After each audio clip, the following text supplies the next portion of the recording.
আসসালামু আলাইকুম সুল্ল। আমরা দুনিয়াতে যত অসৎ কাজ করছি, অধিকাংশ মানুষ হচ্ছে আমরা হারামের সাথে লিপ্ত।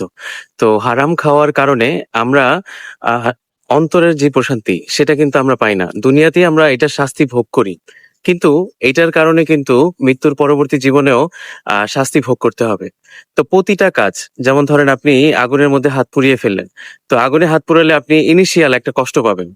কিন্তু এই যে আল্লাহ যে আমাদেরকে সৃষ্টি করেছেন, এটা আমানত স্বরূপ দিয়েছেন, এটার মানে খেয়ানত করার জন্য মৃত্যুর পরেও কিন্তু আপনার জন্য শাস্তি অপেক্ষা করছে।